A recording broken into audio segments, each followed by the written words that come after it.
Have you ever noticed your dog suddenly, like, glued to the water bowl? Or needing to go out constantly? Or Hmm. maybe they seem absolutely ravenous, always begging for food, but they're somehow losing weight. Yeah, it's confusing, right? Uh, And definitely a bit alarming when your best buddy starts acting, well, different. exactly. And often those little shifts, they're actually pretty big signals from your dog's body. So today, we're going to try and decode those signals. We are. We're doing a deep dive into diabetes mellitus in dogs. Now, it sounds serious, and it is, but the good news is it's actually remarkably manageable once you understand it. That's the key. So whether you're a totally devoted pet parent seeing these changes, or maybe a new vet student wanting to really get a grip on metabolic stuff, Uh-huh. our goal today is to unpack what canine diabetes really is, how you spot those crucial signs, and importantly, how it's managed. Mm. We want to make the complex stuff feel, well, accessible. Right, and easy to understand, maybe even a little bit interesting. Dare we say? And look, our commitment here is to cut through the jargon. We've pulled together insights from, various vet perspectives to give you a really clear, actionable roadmap, full of practical tips, maybe some surprising facts too. No confusing stuff, just knowledge you can actually use. Okay, let's start right at the beginning then. What is diabetes mellitus in dogs exactly? Okay, so at its heart, it's a disease involving this small organ kind of tucked away near the stomach, the pancreas. Ah, the pancreas. Small but mighty, right? Definitely mighty. It has two really vital jobs. One part makes digestive enzymes super important for breaking down food, Okay. but the other part has these special cells, beta cells, and they make the hormone insulin. Insulin. Okay, that's the word everyone knows with diabetes. Exactly. And think of insulin like a special key, glucose that's the body's fuel. Basically, sugar from food, like tiny energy snacks, needs to get from the bloodstream into the cells. Right, to power everything. Yep. And insulin is the key that unlocks the cell door, letting that glucose fuel flood in, from zoomies to just, breathing. Okay, so insulin is the key, glucose is the fuel. So where does it go wrong? This is where it gets really interesting, right? Is it like the dog just stops making enough keys? Or the locks break? That's a great way to think about it. And for dogs, it's almost always the first one. There just aren't enough keys, Ah, meaning the pancreas isn't making enough insulin, sometimes practically none at all. Or, very rarely in dogs, the cell doors, the locks, they stop responding properly to the key that's insulin resistance. okay. But mostly it's not enough insulin. So without that key, glucose can't get into the cells, it just piles up in the bloodstream. Which is high blood sugar or hyperglycemia. Exactly, that's the term. And the cruel irony is, while all this fuel is floating around uselessly, the body's cells are actually starving for energy. Wow. So the body thinks it's starving, even with high blood sugar. Precisely. And because it thinks it's starving, it starts desperately breaking down its own fat and protein for energy. Which explains the weight loss, even if they're eating like crazy. Totally. It's super inefficient, this backup plan. And this whole breakdown in how energy is used, that's what makes diabetes a chronic metabolism disorder. It messes everything up. Okay, so that's the internal mechanics. Kind of fascinating, actually. But how does this show up in, everyday life with your dog? What are those SOS signals? Right, the red flags, We often hear about the 4Ps, right? They seem pretty classic signs. they really are very telling. So first P, increased thirst. Polydipsia, is that the word? Yep, polydipsia.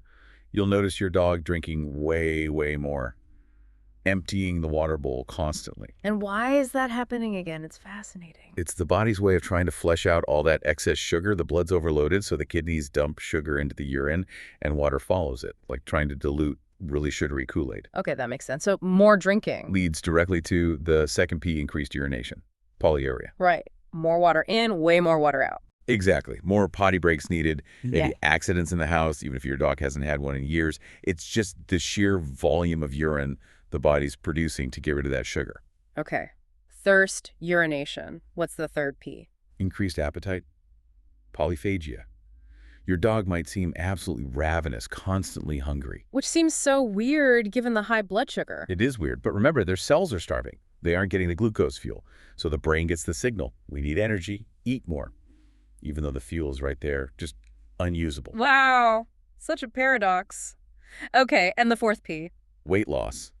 Despite that huge appetite, you'll often see them losing weight. Because the body's breaking down fat and muscle. Exactly. Since it can't use the glucose properly, it resorts to cannibalizing its own tissues for energy. It's really quite a dramatic sign when you see it alongside the increased eating. Those 4 signs together are really powerful indicators then. Hugely powerful. What's fascinating is that diabetes is pretty much the only common disease where blood glucose gets so high that it actually spills over into the urine. Yeah. Healthy kidneys are amazing at holding onto glucose, not letting any escape. But in diabetes, the levels are just too high, the kidneys get overwhelmed, and sugar spills out, pulling water with it. Yeah. That's the driver for the thirst and urination. It's a big clue. Something specific is wrong. And I guess there are other signs too, maybe if things get more serious? Definitely. If the condition isn't managed, you might see things shift. Paradoxically, sometimes that ravenous appetite can disappear later on, leading to loss of appetite. Oh, that's confusing. It is. You might also see just a lack of energy, lethargy, maybe a depressed attitude, or even vomiting. Those are signs things are getting critical, and you need vet help fast. Okay, good to know. So now we know the signs. What about which dogs are more likely to get this? Are some dogs just, more susceptible? That's a really good question. Yeah. And when we talk types of diabetes in dogs, it's actually simpler than in humans. Oh, how so? Well, almost all dogs diagnosed with diabetes have what we call type I, pretty much every single case. Type I, and that means? It means their pancreas produces very little insulin, or sometimes none at all. Often, it's because the dog's own immune system has attacked and destroyed those crucial insulin-producing beta cells in the pancreas. Ah, an autoimmune issue. Often, yes. And because there's this fundamental lack of insulin, those dogs need insulin injections. Almost always, usually twice a day, for life. Like type I in people. Exactly like that. Type 2 diabetes, where the body makes some insulin but maybe not enough, or the cells become resistant to it, that's super, super rare in dogs. Unlike humans, or even cats, actually. Cats get type 2 more often. Interesting. So for dogs, if it's diabetes, assume type I and insulin dependence. That's generally a safe assumption, yeah. Okay, so knowing it's mostly type I, what are the risk factors? Who's more likely to develop it? Age seems to be one. It is. It's typically diagnosed in middle-aged to older dogs, say between 4 and 14 years old, but the real peak is often around 7 to 10 years. So prime senior years, kind of. Yeah, exactly. If your dog's in that range and showing those P signs, diabetes should definitely be on the radar. And here's one that always surprises me, sex matters. Female dogs are more at risk. It's true. Unspayed female dogs are about twice as likely to develop diabetes compared to males. Wow, why is that? It's down to hormones, particularly progesterone, which surges during their heat cycle or pregnancy. Progesterone can interfere with how insulin works, making the cells less responsive, creating temporary insulin resistance. Ah, so that's why vets often recommend spaying a diabetic female dog. Exactly. Once she's stable, spaying removed that source of hormonal interference, which can make regulating her blood sugar much, much easier. Makes sense. And then the big one, obesity. Oh, absolutely. Huge link. Being overweight puts a massive strain on the body in general, but fat tissue itself isn't just inert stuffing. Right. It actually releases inflammatory substances that can directly mess with insulin's effectiveness, causing that insulin resistance we talked about. So the keys don't work as well in the locks. Precisely. And this resistance forces the pancreas to work overtime, producing more insulin, which can eventually lead to burnout of those beta cells. Plus, obesity increases the risk of pancreatitis. Inflammation of the pancreas. Yep, and pancreatitis itself is a major cause of diabetes because it can damage those insulin-producing cells directly. And with something like 60% of U.S. dogs being overweight, that's a lot of increased risk. It's a huge factor, sadly. Very preventable in many cases. Are there other health issues that can trigger it? Yeah, definitely. Totally. Chronic pancreatitis, as we mentioned. Also, long-term use of steroid medications like prednisone for allergies or other conditions. Okay. And certain hormonal diseases, like Cushing's disease, where the dog's body produces too much of its own natural steroid, cortisol. That also causes insulin resistance. So several paths can lead there. What about breeds? Are some more prone? There does seem to be a genetic predisposition in some breeds. You often see it mentioned in miniature poodles, Bichons, mini Schnauzers, Samoyeds, Quichons, various terriers. But, and this is really important, any dog, any breed, any mix can develop diabetes.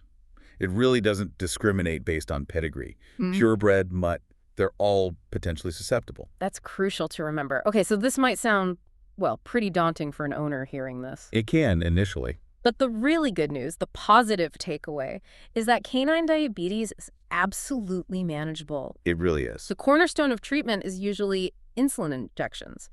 And I know the thought of giving your dog shots can sound terrifying. It's the first hurdle for many people. But honestly, almost every owner I've talked to says it becomes second nature really fast. They go from anxious to absolute pros in like a week. It's easier than you think. It's so true. The needles are tiny. Dogs barely feel it, especially if you give it while they're eating or distracted. So what's the usual routine? Typically, it's 2 injections a day, about 12 hours apart, usually given right after they finish their meal, Okay, after eating. Why after? to make sure they've actually eaten. If you give insulin and then they refuse their food, their blood sugar could drop dangerously low. So food first, then insulin. Got it. And the vet figures out the dose. Yep. Your vet is key here. They'll determine the right type of insulin. There are several, like Vetsulin, Prozinc, NPH, newer ones like Glargine or Datamir, and the starting dose. It often takes a bit of tweaking, some trial and error, monitoring how your dog responds to find the perfect dose. Every dog is an individual. And how do you give it? Syringes? Usually syringes, yes. Or sometimes insulin pens, which some people find easier. You just dial up the dose and click. Very important. Insulin comes in different concentrations, like U40 or U100. You must use the matching syringes. U40 insulin needs U40 syringes. Mixing them up causes major dosing errors. Good tip. And storing insulin. Keep it in the fridge. Don't freeze it. Don't leave it out. And usually, you gently roll it to mix. Don't shake it vigorously. Treat it gently. Okay. Beyond insulin, what else is crucial? Diet. Right. Exercise. Hugely critical. Diet is massive. Often, vets recommend diets higher in fiber and complex carbohydrates. Why are those? They help slow down how quickly glucose is absorbed from the intestines after a meal. This prevents those big, sudden spikes in blood sugar. Smoother absorption means more stable levels.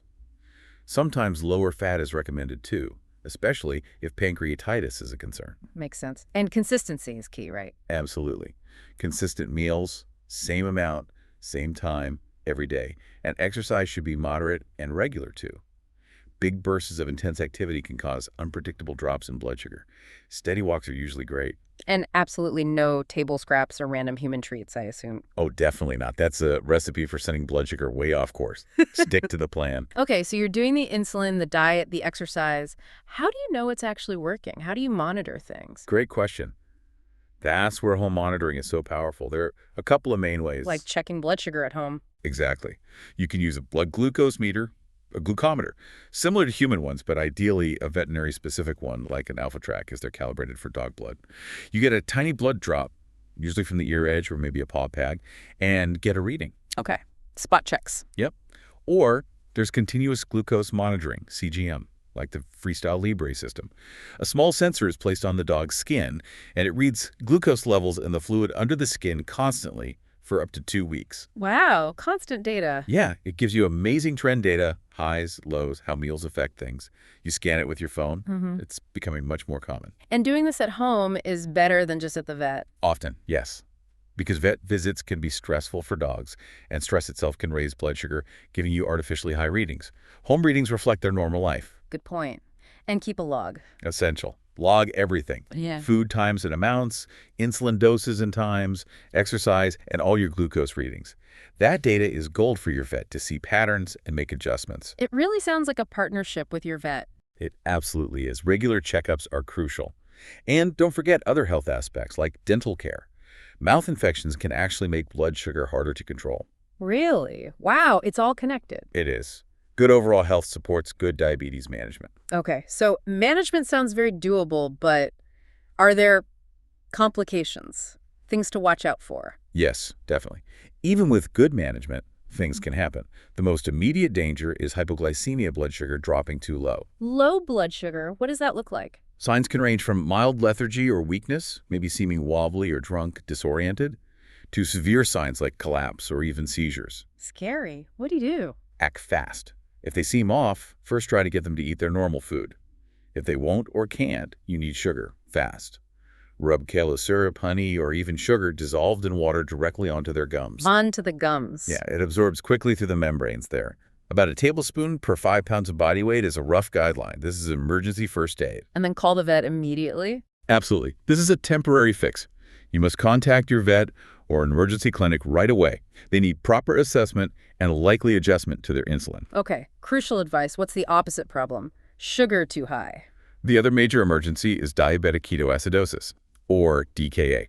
This happens when there's not enough insulin, the body can't use glucose, and starts breaking down fat so rapidly it produces toxic byproducts called ketones. Ketones, okay. Signs can include rapid breathing, severe lethargy, vomiting, dehydration, and sometimes a distinct, sweetish, almost nail polish remover smell to their breath. That sounds really serious. It is. DKA is life-threatening and requires immediate, intensive veterinary care, usually hospitalization. Which underlines why you should never just change the insulin dose yourself. Let's Sully. Golden rule. Yeah. Never adjust the insulin dose without specific instructions from your veterinarian. It's just too risky. Underdosing can lead to DKA, overdosing to hypoglycemia. Got it. Are there other, maybe longer-term issues?